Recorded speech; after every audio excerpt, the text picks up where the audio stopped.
भगवान सूर्यदेव।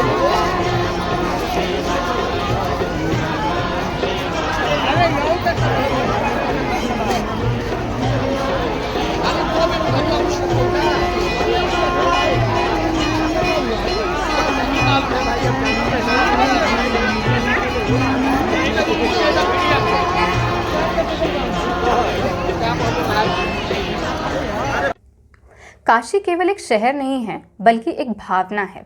और किसी भी चीज़ को लेकर हर मनुष्य की भावना अलग अलग होती है। कुछ लोगों की सकारात्मक होती है तो कुछ लोगों की नकारात्मक। लेकिन घाट के किनारे लोगों से बात करके ये ज़रूर पता लगा कि हम इस देश के किसी भी क्षेत्र से क्यों ना हो, हम लोगों का रहन सहन कितना भी अलग क्यों ना हो, किंतु हम सभी की भावना काशी के प्रति एक जैसी ही है। हाँ, भावना एक जैसी है, किंतु काशी नाम सुनते ही हम सबके मन में कोई विशेष चित्र आता है जो कि एक दूसरे से अलग होते हुए भी किसी विशेष लक्ष्य की ओर इशारा करता है, और वो है आध्यात्म। लोग यहाँ वाराणसी से या कहीं बाहर से आए हैं? बाहर से आए हैं। कहाँ से? गोरखपुर से आए हैं।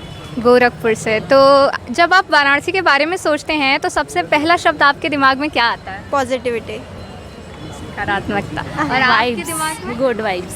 Good vibes. ठीक। आप कहाँ से आए हैं? मैं एमपी से हूँ, इंदौर से। जब आप बनारस के बारे में सोचते हैं तो सबसे पहला शब्द आपके दिमाग में क्या आता है? मोक्ष।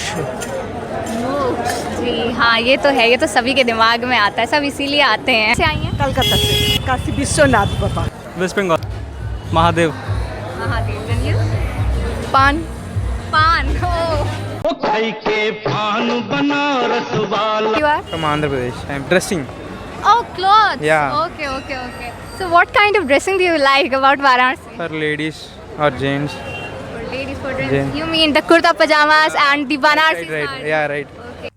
वैसे तो काशी, जिसे हम बनारस और वाराणसी के नाम से भी जानते हैं, हमेशा ही लोगों के आकर्षण का केंद्र रहती है, किंतु सावन के महीने में इसमें अत्यधिक भीड़ बढ़ जाती है, क्योंकि सावन और काशी का एक विशेष संबंध है।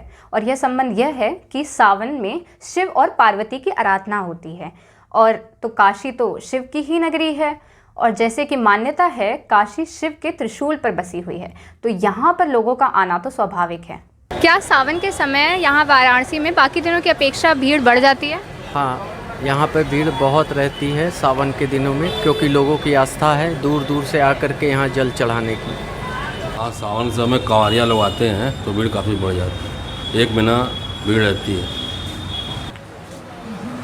देखिए, भीड़ तो हर साल सावन में इतना अधिक रहता है। यहाँ तो हमेशा भीड़ रहता है। यहाँ पे हाँ, हमेशा भीड़ रहता है। सावन में यही कांवरिया का भीड़ ज़्यादा हो जाता है। वैसे तो सावन के महीने में अत्यधिक बारिश होने के कारण गंगा का जल स्तर बहुत बढ़ जाता है, जिससे कि न तो गंगा आरती हम लोग देख पाते हैं और ना ही नौका विहार हो पाती है। किंतु इन सब के बावजूद भी लोगों की श्रद्धा में कोई कमी नहीं आती है और वो उसी उत्साह के साथ यहाँ पर आते हैं।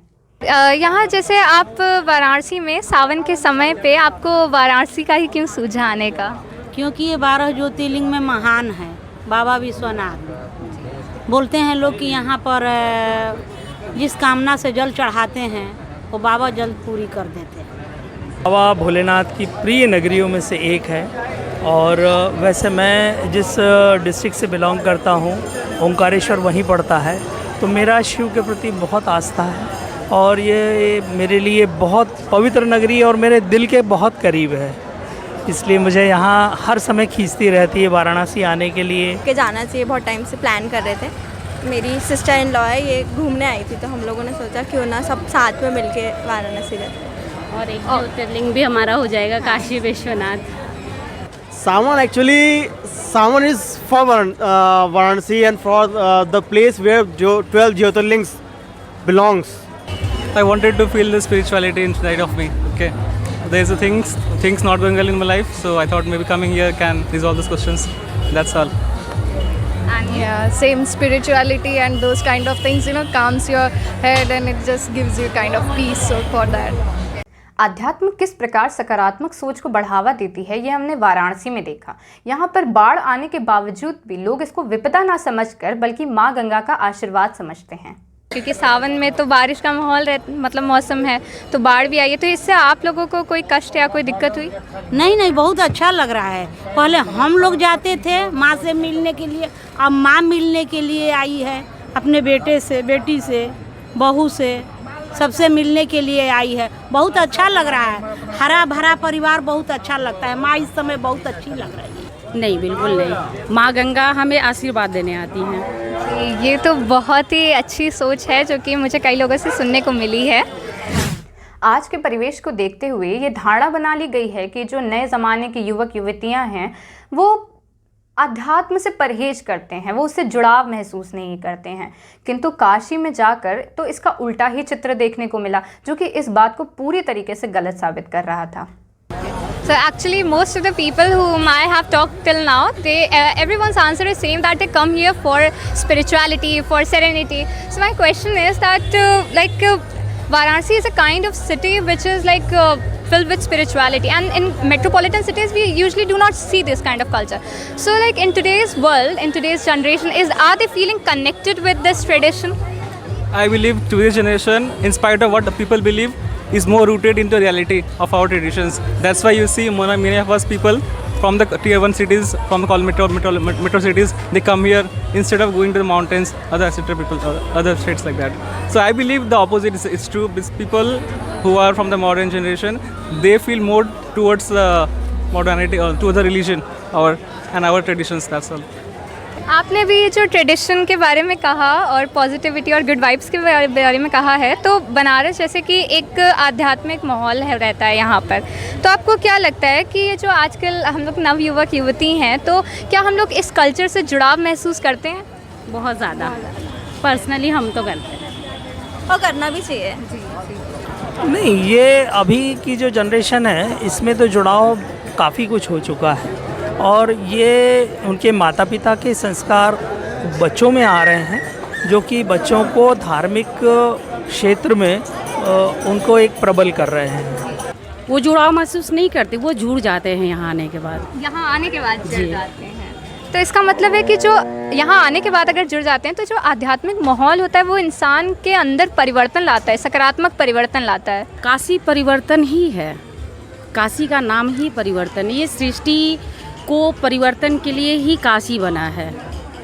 इसी आध्यात्म के माहौल में एक वर्ग ऐसा भी है जिस पर इस साल के सावन का सीधा सीधा प्रभाव पड़ा है, और वह है घाट के पास बैठने वाले छोटे दुकानदार, जिनके कुछ अपने कष्ट हैं और जिसे जानना हम सभी की जिम्मेदारी बनती है। इस सरकार पुलिस नहीं लगाने देती दुकान। आपको लगाने नहीं देती है? हम ही को नहीं, हर एक लोग, पटरी वाले जितने हैं ना, सब परेशान हैं।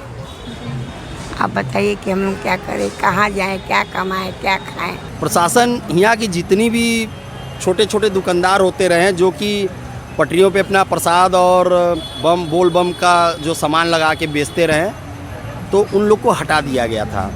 अभी एक हफ्ते के लिए हम लोग को रिलीज मिला कि एक हफ्ता लगाइए, एक हफ्ते के बाद हम आपको देखेंगे क्या करना है। चूँकि हम लोग का दुकान 50 साल 60 साल पुराना है, हम लोग इसी यहाँ कारोबार करते आते रहे, लेकिन इस साल प्रशासन क्या वजह रहा ये हमको नहीं समझ में आया। पूरी दुकानें हट गई थी और इतना सावन इतना सन्नाटा गया कि हम आपको बता नहीं सकते। दूसरा वजह कुंभ है, कुंभ की जो भीड़ इस बार आई थी उसके हमको लग रहा है कि उस वजह से भी लोग कम आए हैं। ऐसा है क्योंकि जो है बहुत ज़्यादा भीड़ होने के कारण प्रशासन ने इतना ज़्यादा सख्ती कर दी, डाइवर्जन कर दिया कि जिससे भीड़ को जो है बहुत डिवाइड कर दिया गया है। तो इस कारण से सुविधा भी हुई है और नुकसान भी, दोनों हुआ है। इस विषय पर सरकार और दुकानदार दोनों का अपना अपना पक्ष है, और दोनों ही पक्ष अपनी अपनी जगह सही लगते हैं। असल में बात यह है कि जो बनारस है वह क्षेत्रफल के हिसाब से एक छोटा पर्यटक स्थल है, तो यहाँ पर जगह की कमी पड़ जाती है। अब पर्यटकों की सुविधा के लिए और आम जनमानस की सुविधा के लिए सरकार ने यहाँ पर फुटपाथ का निर्माण किया है, किंतु घाट के पास ही रोज़गार के अत्यधिक अवसर मिलने की वजह से जो दुकानदार होते हैं वो घाट के पास इन फुटपाथों पर ही अपनी दुकान लगा लेते हैं। अब इस कारण से क्या होता है कि जो पर्यटक होते हैं और आम जनमानस होते हैं उन्हें चलने में दिक्कत होती है और भीड़ को नियंत्रित करना बहुत ज़्यादा मुश्किल हो जाता है। तो इस तरीके से देखा जाए तो फिर सरकार और ये दुकानदार, इन दोनों की ही अपनी अपनी मजबूरी है। अब आइए देखते हैं कि पर्यटक यहाँ के लोगों से क्या कहना चाहते हैं। One message that you would give to the people of the city?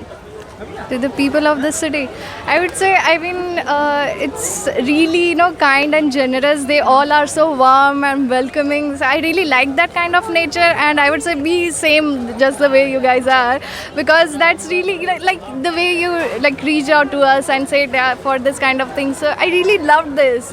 Like, they are so warm. I liked it, and they should keep it the same way they are. And make sure that the city should be just a bit clean, because there is one more thing. People should stop trying to scam people into giving more money than required. Instead of 20 rupees, they're asking for 150 rupees. I don't think that is a good image for the people. Yeah, they actually think that if they will find that you are outsiders, so they will think that they can actually snatch more money from you. Especially the people like the boatmen and these shopkeepers. Temples, even outside temples, they will tell you that no, don't go. Keep the shoes here, and when you keep the shoes here, they will ask for 200 rupees and take this prasad. That is mad, really. Like, what? That is not required, right? So that's one thing which which could have been managed better. But overall, that is India, right? That's so true. Thank you so much. अब यहाँ के लोग पर्यटकों को क्या संदेश देना चाहते हैं वो भी सुन लेते हैं। कोई एक ऐसा मैसेज है जो कि आप यहाँ पे जो लोग घूमने आते हैं उनको देना चाहेंगे? जी बिल्कुल, आप यहाँ आए, आप सनातन धर्म से जुड़े, और यहाँ आने के बाद आपको जुड़ने की ज़रूरत नहीं होती है। शिव आपसे खुद जुड़ जाते हैं, और वो तब तक रहते हैं जब तक आप रहते हो। आप शिव को कभी छोड़ नहीं सकते, और शिव आपके अंदर से कभी नहीं आते बाहर, वो हमेशा आपके अंदर ही रहते हैं। बहुत अच्छे विचार हैं आपके, धन्यवाद। बनारसिया, हाँ बनारसिया।